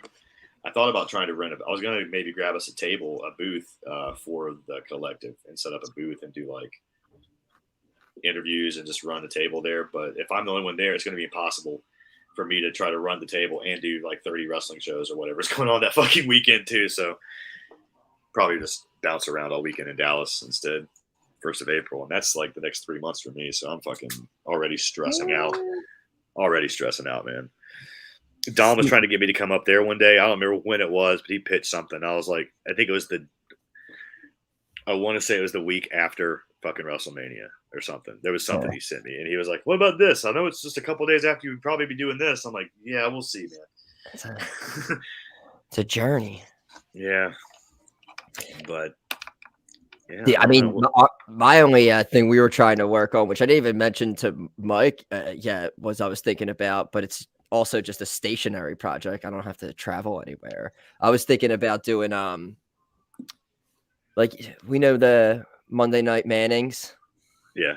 So I was thinking of, even though we can't show it, well, obviously we're not showing it, but I was thinking about doing that for like a watch along for Elimination Chamber, and having on like maybe each hour have on like somebody else from Body Slam, and maybe have 3 or 4 different guests on, and doing like a watch along, but having somebody on each hour for the pay-per-view. I was thinking about that maybe potentially. That's always fun. Those usually do pretty good. They do pretty well. Like I've seen, because Bad Blood and them have been doing watch alongs for us for the last couple pay-per-views too. So they would love to bounce on and have everybody. I'm sure you probably like to take a break and not do another 4-hour pay-per-view or whatever. Yeah, I think there would be a way to do it where we could get everybody in and out. Rotate somebody on, and I don't mind sitting there throughout it. And then we also maybe could do a little video break in between for like 5 minutes where we play a clip or something from an episode, piss break real quick, and then we come back and continue where the show is going. That'll be fun. Yeah, I count me in for that. I'll participate as well. Like, I don't have anything. I'm sure the Saudi shows it's the middle of the day. No, I think it's gonna. No, I think it's. I'm almost certain. I thought it was Saturday at nighttime. I thought. Is it that they fucking are they giving them the shitty fucking time slot? Because of the time difference, it's gonna be at 12 o'clock though. So then maybe we'll have to do it. I don't know, but that's something in the works. Definitely won't be do able with to make any pay-per-view now. But I'm calling dibs on the Monday Night Manning setup, minus the showing the actual footage. Yeah, but rotating some guests. That's but I can't stand watch alongs, like, which I've seen recently, where it's just people not saying a goddamn thing, and it's just like 3 people sitting there watching, staring. Like, oh, they're that's all cool. staring at it. I'm like, no, I feel like people need to talk always, no matter what. Something has to be going on. There can't be 10 seconds of people just going, unless it's something like, oh shit, but still, I just don't. I remember why I was like, why the fuck am I watching 3 people just stare at a screen right now and not say anything? That happened when I was doing the Wrestle Kingdom watch along with Fightful, where like every now and then, like, it was all right when there was about 8 of us in the room, but then like as people started tailing off towards the like 5 a.m. hours, 6 a.m. hours, like people were, it was like 2 or 3 of us in there, and it was getting like that to where people were just, it was a lot of dead air, and I was like, oh, I'm not having dead air. I'm just gonna fucking just nonsense, just spew nonsense during this, and just keep talking and just not. Yeah, I was like, I'm gonna get myself canceled here, just trying to fucking be funny over this dead air. I think I told a story, and there it got brought up for 2 days about when I was in Minnesota and for Full Gear. And did I tell you guys the story yet about what happened to me outside the hotel at 3 a.m? Okay, 4 a.m. So we're in Minnesota. I go Friday night. It's Friday night, so it's after Rampage. So Rampage ends, and then I get up with the boys and all the group, and we're all hanging out the roster and stuff, the guys and catching a buzz and figure out what we're going to do. And everybody's like, let's go to Caster's show. So then we go to Max Caster's concert, half of us. So I'm up the VIP with Max Caster's deal with all that. And everybody's leaving. It's in like 1 o'clock or something. There's still time to go get drinks. So we leave that, and everybody's like, let's go to the bar across the street. There's a bar across the street. Let's just go over there. And we get outside, and we look, and there's nothing but like police cars and fucking like ambulances and shit at the bar across the street. And everybody's like, you just want to go back to the hotel and smoke instead? And I'm like, yeah, that doesn't look like where I want to go. So we go back to the hotel and just catch a buzz. And then like everybody just gets so high, they're like, well, we're gonna go to bed. And I'm like, what the fuck? I'm not ready to go to bed. Like, what do you mean you're going to bed? And everybody was like, yeah, we got a big day tomorrow, so we're just gonna go to bed. I'm like, it's like 2:30. I'm like, what the fuck am I gonna do? And I'm like 20 minutes away. I'm at their hotel. My hotel's like the other side of town, and it's like middle of night, cold, snowing in Minnesota. I'm like, God damn it. So all right, I guess I'm just gonna walk home. So we're back to the hotel. So I'm like walking through downtown Minnesota, middle of the night in Minneapolis and shit, and eventually get almost to my hotel, and it's like almost 3 o'clock, and I'm like, oh man, I'm gonna smoke some weed before I go to bed or whatever, you know. And I'm like, wait, shit, I don't have a fucking lighter. Like, damn it, the guys just took my lighter because we were all smoking at the other hotel before they like went to bed. And I'm like, oh shit, man, I don't have a fucking lighter. How am I gonna catch a buzz? I'm like, well, there's a 7-Eleven on the corner. Maybe it'll be open. So I go past the hotel, around the fucking corner in the block, past the homeless people that are sleeping on the street and shit. And then like, of course, 7-Eleven's closed. And I'm like, fuck. What am I gonna do now? You know, it's like, all right, well, let's go back to the hotel. Maybe they have matches, right? Hotels should have matches. So I go to the fucking front desk, and I'm like, hey, my man, you guys got any matches? And he just looks at me funny. He's like, dude, this isn't 1993. What the fuck? They're almost like. He's like, why would I have matches, dude? This is not 1993. And I was like, fuck, you're right. You know. He's like, dude, they don't even have smoking rooms anymore. Why would we keep matches with our fucking shit? He's like, you can tell when somebody's like old school traveler that's like, hey, you got any matches, brother? And it's like, damn it, dude, you're right. And then I hear, I've got a lighter, and I'm like, who the fuck said that? Because there's nobody, I haven't seen anybody, and I've just been me and the guy. Apparently there's a woman on the ground behind me. Like, and this is a nice hotel. Like, I don't want you to think this is like a shithole. This is like the fucking Hyatt Regency, like $260 a night fucking hotel that I was staying at. It's fucking nice. So it's like, I mean, where the fuck is that coming from? I turn around, there's just some chick just sitting like laid out on the ground with like a backpack and just like all her shit, just like hobo style, just like sprawled out all over the floor. And I'm like, what's up? Okay. And she's like, I got a lighter. We can go outside and smoke. And I'm like, all right, well, I guess I'm gonna have to tell her not what I'm smoking. So I was like, yeah, let's just do that. And she's excited. She's like, oh, cool. I wanted to catch a buzz. So we go outside, we're smoking weed and we're hanging out. And now I'm like, wanting to keep smoking, but like we're done with that blunt. So I'm like, damn it, I gotta smoke more weed. I'm not quite ready to go to bed. It's like 4 o'clock. You know what I mean? So she's like, well, we can smoke more weed. Let's go roll one upstairs. So I'm like, all right, cool. So we go and roll a couple more blunts. And she was trying to hang out and I was like, let's just go outside. I don't go outside and smoke some weed.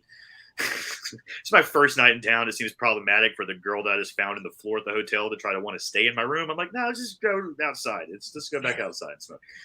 Like that's a Sunday thing, not a Friday thing. So we'll see what's up. So we go back outside, we're smoking, and I'm like bitching about how like everybody dipped out before I actually got to get drunk because I just started drinking and we were gonna go like wherever, to the bar or whatever after the Poorhouse because the name of the bar we were at for the club was the Poorhouse, and across the street was this other bar that we were gonna go to, and she was like starts telling me this story about how she was at the bar earlier in the night and how her friend that she was with got in a fight with somebody or the bartender or whatever. So she takes her like liquor glass and just chucks it at the bartender's face, like pow, like hits the bitch like right in the face with a like whiskey glass or something like that. And just like, now it's a whole scene. You know what I mean? So now like her and her friend are getting tossed out of the bar. And that's what the police nonsense was about across the street, was her and her friend like causing a drunken bar fight in the middle of Minneapolis in the middle of the night. And like, she's telling me about all this shit and how like they're outside talking to the cops and all of a sudden like, they don't know how it happens, but her friend just like off into the night, just like gone. They're like, wait a minute, where'd your friend go? And she's like, no, I was talking to you. Like, where did she go? And they can't find like her friend. And that's the girl who, of course, started the fight. So now they're like, well, let's wait around until we can find her. So they had to like wait around for like another hour or two, and the girl never showed back up. So they just cut her loose. Like, all right, well, you have a good night, I guess, since you weren't the one that smashed this liquor glass over this woman's face. So she's like, well, that was my ride, so I didn't know what to do. So I just came back to where I work. I'm like, you work here? She's like, yeah. I was like, what the fuck? And she's like, yeah, I was just going to stay here until I figured out what to do. So I'm like, damn. I was like, well, I was trying to get drunk, but I guess I got high instead tonight. And she's like, oh, you want something to drink? We can drink. And I'm like, it's 5 a.m. What are you talking about? And I see her just start like rooting around, and she just like pulls out her, just like grabs her skirt and like just starts reaching around and like in her pants and just pulls out a bottle of liquor out of her fucking skirt and panties, like a pint of fucking tequila. Panty liquor. Just pulls liquor out of her panties.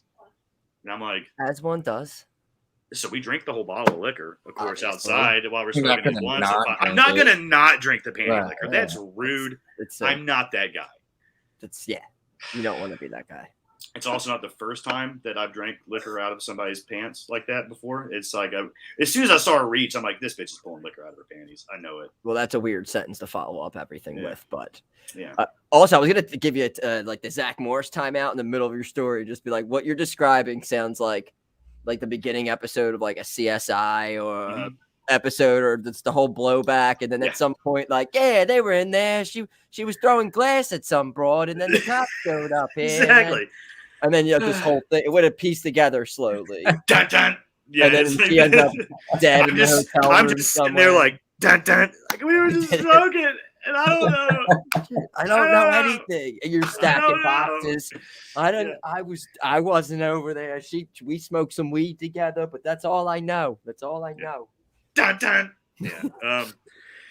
Yeah. So that was a wild fucking night. But yeah, like, drank. I got drunk. I ended up getting drunk. Found some liquor, man, her panties. But yeah, I ended up telling that story just because it got awkward and quiet. I was like, I got a story. So yeah, that was my story for the Fightful watch along because it was too quiet. So it had nothing to do with what we're talking about. I was like, hey, I got a story about something that you guys might enjoy, and But that's what can happen during a watch. You don't have to literally like give the play-by-play of the match or whatever. Like you could kind of talk about, go off on a tangent, and just have like a random conversation. What we plan on doing. But stories like that are definitely the reason why, like, a lot of people, like Sean and everybody, like, Cassie's just going to die one day. He's just going to be off at a wrestling show, and then we're never going to see him again. He's just the night's going to take him. I'm just going to become one with the city in the night, and it's just going to eat me alive, and it's just going to be great. I'm here for it, whatever. We've been going a pretty long, but I before we get out of here, it's a must. Needs to happen. Ooh. Let's go.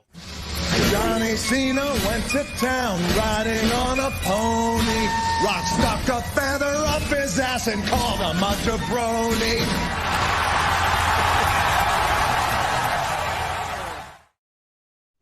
All right, jaBROni of the week.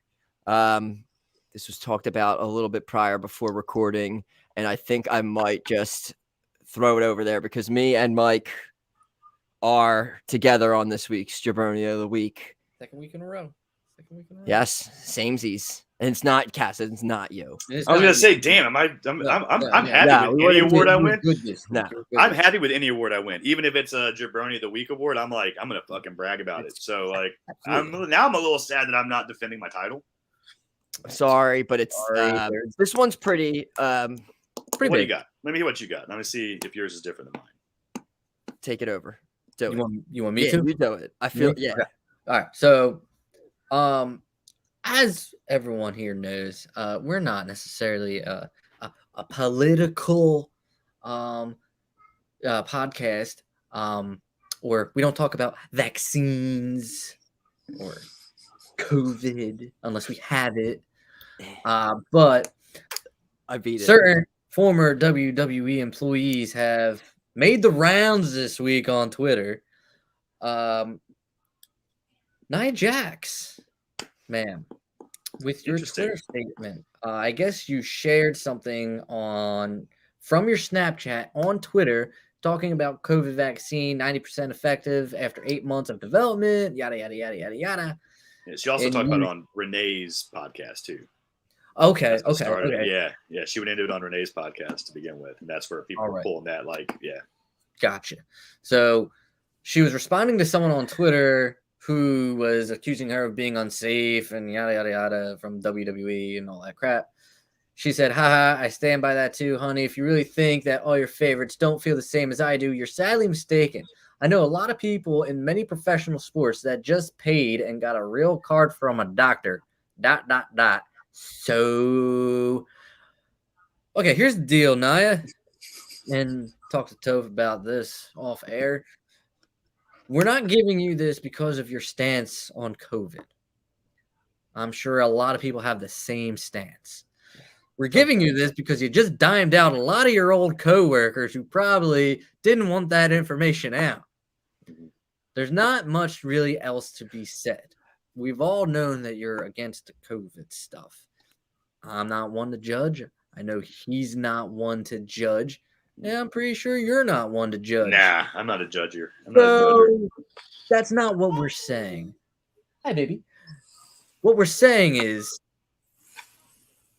don't dime out your boys or girls because it's not cool. Because now I don't want to say most likely, but you probably possibly put a whole Saudi Arabia show in jeopardy. Well, because it came out after that like anybody that's going to Saudi Arabia has to be vaxxed and boosted. Right. So there might be some investigations going on in your former employer. Not that you sound like you give a shit about it, but she's not like most girls. She's not like most girls. Right. I got it in. I'm good. I'm just gonna sit back now, guys. If just for those in WWE with these fake vax cards, if you have them, you're gonna have a bad time. So it's what happens when you when you French fry. Yeah, you got a French fry. Yeah, that's pizza instead of French fry. Yeah. Science. Nia Jax, you are collectively jaBROni. I had a different nominee for you guys, and I was surprised. You get your own. I just let Mike handle it because we both had. How about an honorable? Can they share? Can Brian Kendrick have a share in the award this week? There we go. Absolutely, you get your own. You were next up. You get your own say. Yeah. I mean, you saw what he said this week, right? Or nobody said this week, but what got brought up that he has previously said. Yes. Yeah. And there was a list. There was a line of them. Do we want to run down some of them? I've got it right here. You can do it. I'm not saying, but there's half of this I don't like, but I get everything that's going on here. Yeah. So what I don't get the vanity searching people all of a sudden when like why what I sometimes don't get why this stuff's been out there. Yeah. So I just always am just so I honestly think we talked about this on that other podcast I did this morning about how like it was the timing was interesting. That all this stuff gets brought back up, an hour after he gets announced for Dynamite with Moxley? And a lot of people were saying that might have been WWE just being like, hey, remember this? Fuck him. Remember this? And then just like purposely leaking that out there just to kind of like, hey, we remember this. Yeah. Remember, this is why we were having issues with him. Here you go. But so here's some of it. It turns out, 5 years ago, he believed that the killing of Osama bin Laden was a hoax. 9/11 was a hologram. The moon is hollowed out by an organic space station. Is a hollowed out organic space station that was towed here by a higher race of creatures to keep tabs on us. They also use an electron beam to make sure that we never find out about the fourth dimension. That seems legit, though. And Cena said we killed bin Laden, so he doesn't lie. We also have that Atlantis was populated by reptilians, and that the Lemuria were populated by the people of the light. And they ended up having a nuclear war where both continents ended up sinking into the bottom of the sea. And that humans are basically a genetic crossbreed experiment between reptilians and Lemurians. I mean, this all kind of checks out. Why is he jaBROni of the week? He seems like one of the smartest men. We've also got that Obama was secretly a 7-foot-tall lizard man, and that there are 13 bloodlines that interbreed with each other, and those are actually the Illuminati. I've heard about that. That's another one. Let's see. Now, his thoughts on the Zionists. Now, this was wild. That they run things all over the world, that they have mystical powers, and they require upkeep from organic sources. The Jewish medics were being flown into Haiti so soon after the earthquake happened, so like the Zionists knew it was going to happen, so they flew the Jewish medics in there. Not saying the medics were in on it, but the Zionists were there to collect the body parts, to collect the eyeballs, if I'm not mistaken. That's a Brian Kendrick quote about the Haiti earthquakes. So apparently they flew doctors to collect eyeballs. And there's more. Hold on. We're not done yet. Let's get to the Holocaust stuff. Yeah. Okay. Let's begin with the Holocaust stuff. That's just, We've got that Hitler sent 10,000 troops to Antarctica to find out about the inner Earth, where the superior beings live. And apparently they're actually there now, still doing that, I think, is one of his things. We've also got that the Holocaust was overblown, and that the Red Cross stated that it was only 250,000 Jews who were killed, and the number was blown up to justify the creation of Israel. The gas chambers were for delousing, and some evidence suggests the Allies mocked up the death camps to expand the lie. The Russians killed 10 million Catholics during the same time period, and they didn't receive any country for their loss. Those are all Brian Kendrick statements from less than 5 years ago, or from in the last 10 years. So, needless to say, he didn't get that match with Moxley because he might be. And then his apology. Let's just do that one too. Let's just get into that. Did you see the apology? I remember it being a short tweet, right? Yeah. Are you really going to apologize for all that in 180 characters? Like, it's a boss move. Sincerely fucking make people think you're sorry about anything you say in 180 characters. I can't. Yeah, he didn't even do a notes one. He had characters left over. Yeah, dude, I can't even apologize for a bad fart in public in 180 characters. And this guy, like, dude, like the shit he fucking was trying to apologize for in 180 characters is like, God damn, that's a bold strategy, man. Didn't work out for him. So, for not even for the stuff he said, we're gonna leave that because that's not even this week's action. So that's in the past. I'm giving him the jaBROni a week reward just for the fact that you can't even do it fucking sincere enough, decent apology, man. Like, come the fuck on.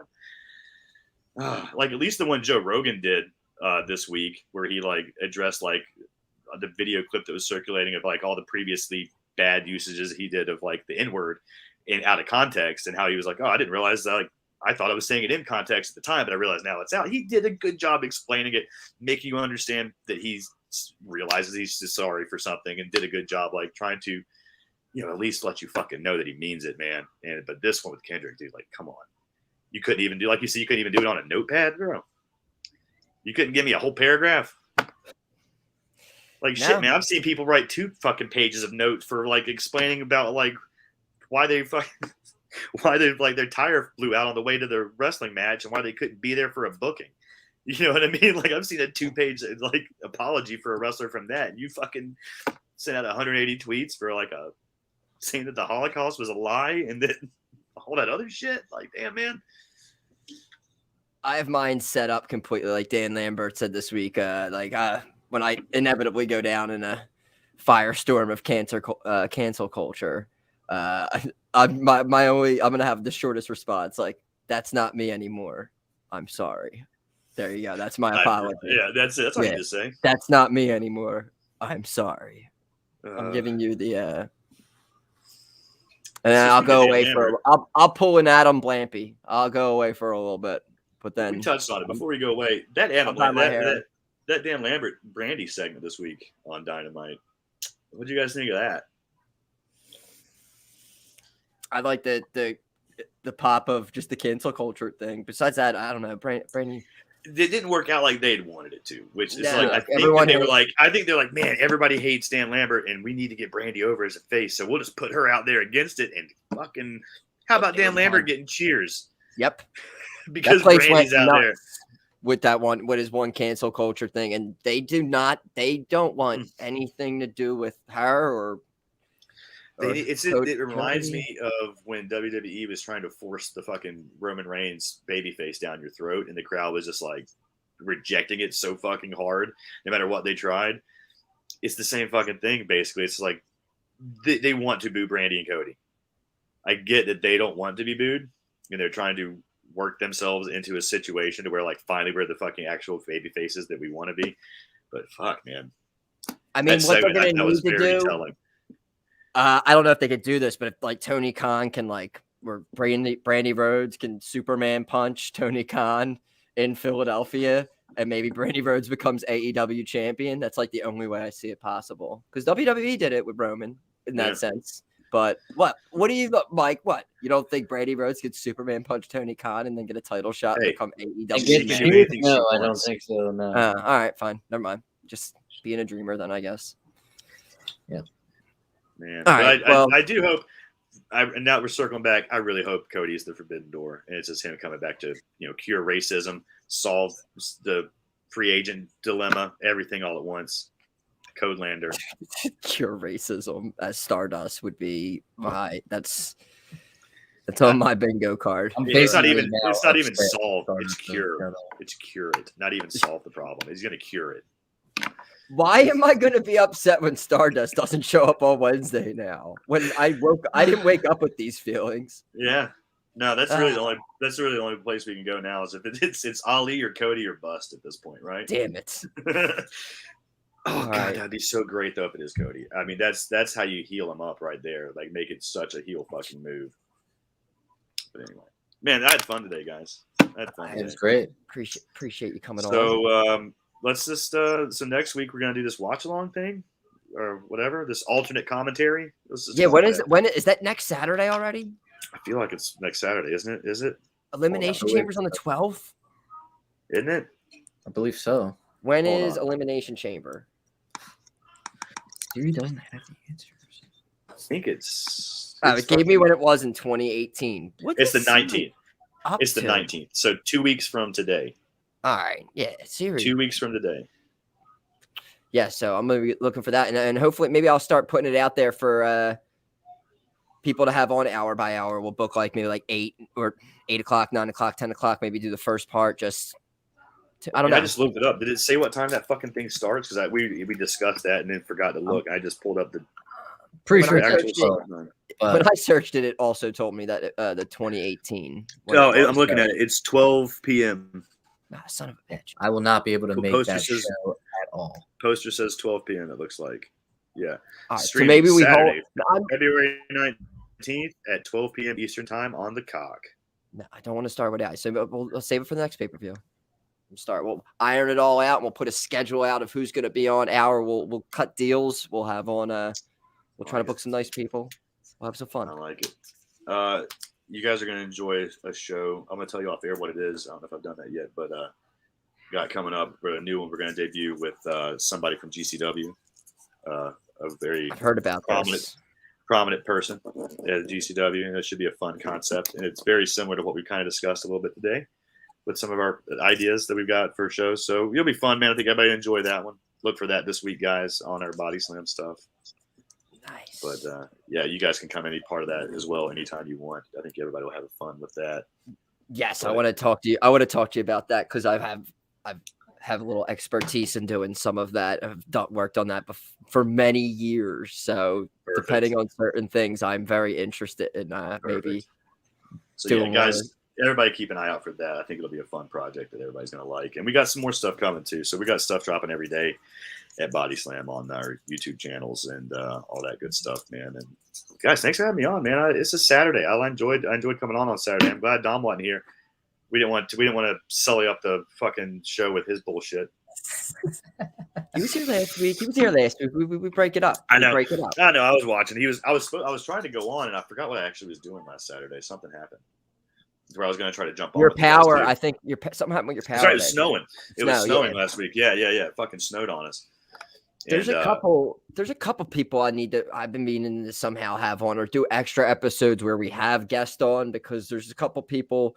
My cousin has a YouTube page in Philly who's doing great. Nice. He does wrestling. He manages wrestlers in Philly in the area. So I thought that would be at some point. I know he would come on. I want to do that. It's just definitely my laziness of booking, I guess. So I just got to work on. I relate to you on that one. So let me know. I'll help you if you need anything. If you need help finding people, but we got interviews coming this week too, guys. I talked to you about that. So we'll be check out for some interviews this week. That's Black History Month. So we got one of my friends down here in the South. He's doing a Black History show with a really stacked card.